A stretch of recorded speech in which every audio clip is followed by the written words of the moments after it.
പണ്ഡിറ്റ് ജവഹർലാൽ നെഹ്റുവിൻ്റെ കൊച്ചുമകനായ രാഹുൽ ഗാന്ധിയെ ഭയക്കുന്നത് ആരാണ്? മുൻ സൈന്യാധിപന്റെ ഓർമ്മക്കുറിപ്പുകൾ പ്രതിപക്ഷത്തെ സേനാധിപനായ രാഹുൽ ഗാന്ധി സഭയിൽ അവതരിപ്പിച്ചതിൽ എന്താണ് തെറ്റ്? ആർക്കാണ് എതിർപ്പ്?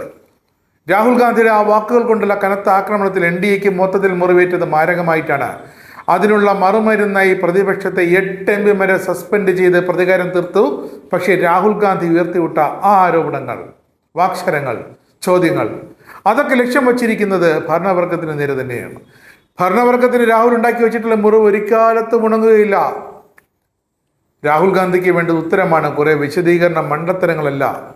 രാഹുൽ ഗാന്ധി പാർലമെന്റിൽ സംസാരിക്കുമ്പോൾ ആരൊക്കെയാണ് കയറി മാളത്തിൽ ഒളിക്കുന്നത്? ആരൊക്കെയാണ് രാഹുൽ ഗാന്ധിയെ എന്നും ഭയപ്പെടുത്തത്?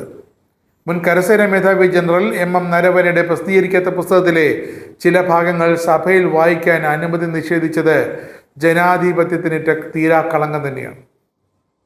പിന്നാലെ പാർലമെന്റിൽ പ്രസംഗിക്കുന്നതിൽ നിന്നും തന്നെ മനഃപൂർവ്വം തടയുകയാണെന്നും ഇത് ജനാധിപത്യത്തിന് കളങ്കമാണെന്നും ചൂണ്ടിക്കാട്ടി ലോക്സഭാ സ്പീക്കർ ബഹുമാന്യ ഓം ബിർളയ്ക്ക് പ്രതിപക്ഷ നേതാവ് ഒരു കത്ത് നൽകി.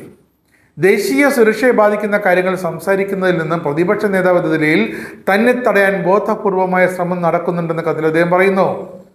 ഗൽവാനിലെ ഇന്ത്യ ചൈന സംഘർഷവേളയിലെ വിഷയം തന്നെയാണ് 2ാം ദിവസവും പാർലമെന്റിനെ പിടിച്ചു കുലുക്കിയത്. കഴിഞ്ഞ ദിവസം രാഷ്ട്രപതിയുടെ പ്രസംഗത്തിലെ പ്രധാന ഭാഗമായ ദേശീയ സുരക്ഷയെക്കുറിച്ച് പാർലമെന്റിൽ ചർച്ച ആവശ്യമാണ്.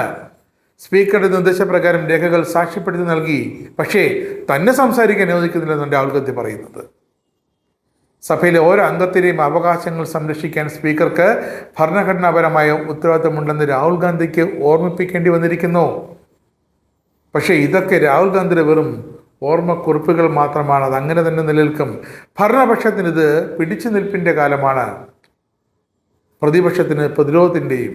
3ാം മോദി ഭരണത്തിന് ഇനി എന്തും രാജ്യത്ത് സംഭവിക്കാം. പക്ഷേ രാഹുൽ ഗാന്ധിക്കും പ്രതിപക്ഷ സൈന്യത്തിനും ഇത് പ്രതിരോധത്തിൻ്റെ നാൾ വഴികളാണ്.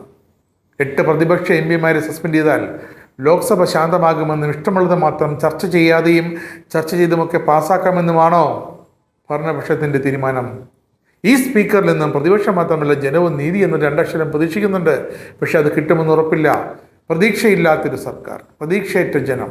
ഇതാണോ വികസിത ഭാരതം?